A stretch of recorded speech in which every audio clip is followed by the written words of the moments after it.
Aujourd'hui, je rencontre un gars fort sympathique, très attachant, simple, passionné et qui me fait découvrir son talent d'artiste au cœur de son nouvel atelier. Vincent Gagnon. La passion pour l'art, est-ce qu'elle a commencé à partir du moment où tu as commencé à travailler dans la vie ou ça fait très, très longtemps que c'est là? Ben moi, ce qui est drôle, c'est que mon frère était artiste-sculpteur. Puis, tu sais, j'ai toujours voulu comme lui prouver qu'on était capable de vivre de sa création. Fait que je me suis mis à peindre. J'ai étudié en art plastique. Puis, par la suite, ben j'ai décidé de pousser pour justement montrer à mon frère qu'on pouvait en vivre. Fait que je me suis mis à peindre beaucoup d'abstractions. Puis, par la suite, ben, tu sais, je me suis mis à en vendre. Puis je me suis mis à faire des expositions, rentrer dans des cafés, restos, etc. Puis je suis rentré à Galerie Basque, j'avais 20 ans. Ouais, Quand même. Je suis débarqué là avec mon portfolio, puis Madame Roussy m'avait fait une belle fleur en me rentrant à la Galerie Basque comme jeune peintre. Plus jeune peintre rentré à Galerie Basque, ouais. Tu as parlé d'abstraction. Est-ce que c'est l'essence de ce que tu fais? Tu sais, quand j'ai commencé en création, c'était plus la recherche j'appelais ça des micro-récits picturaux. C'était d'arriver à mélanger les formes, les couleurs, les textures pour arriver à avoir des aspects visuels. Parce que veut pas, le cerveau, en voyant des amalgames de formes, de couleurs, de textures, va créer des images. Puis ces images-là, dans l'abstraction, ben ça amène à une histoire. Puis c'est comme un peu une psychanalyse de l'art. Pourquoi pas? Ouais. Depuis 2 ans, je me suis installé dans mon atelier ici. J'ai tout rénové. J'ai recommencé à peindre, dans le fond, il y a 2 ans. J'ai eu un gros boom dans la dernière année.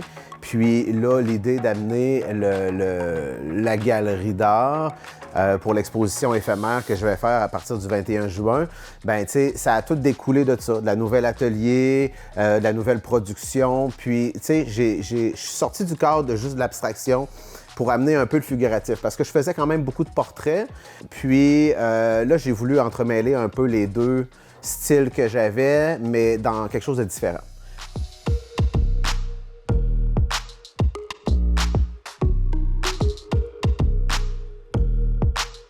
Qu'est-ce que ça change d'avoir un atelier comme ça aussi vaste avec beaucoup de possibilités Ben, de lumière? Tu sais, c'est un rêve. Hein? Depuis que j'ai commencé à peindre, j'ai toujours été chanceux de trouver des ateliers.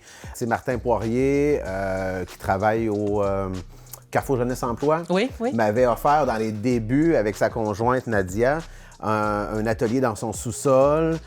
C'était gratuit, puis je commençais à peindre, j'étais dans l'explosion de mon abstraction.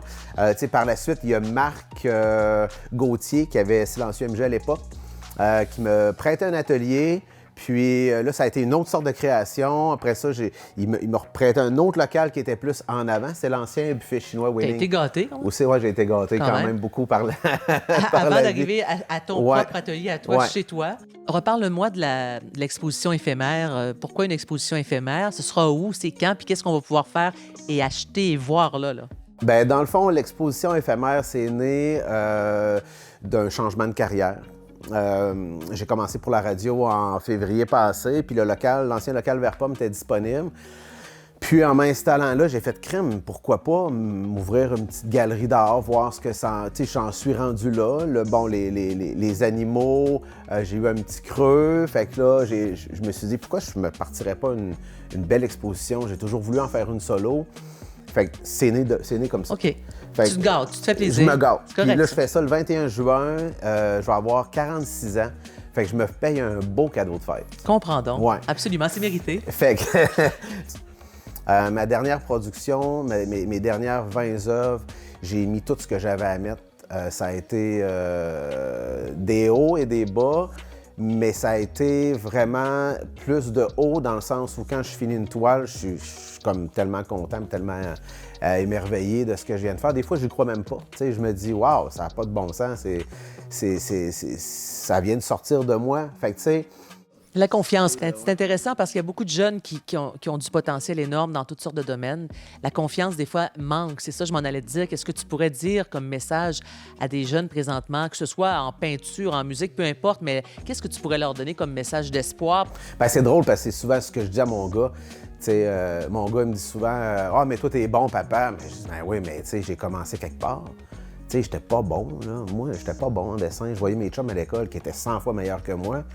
Mais tu sais, j'ai toujours eu une ligne directrice, puis je m'en suis tenu à ça. Puis j'ai trouvé des moyens pour arriver à mes fins. Fait que, tu sais, j'utilise beaucoup l'informatique.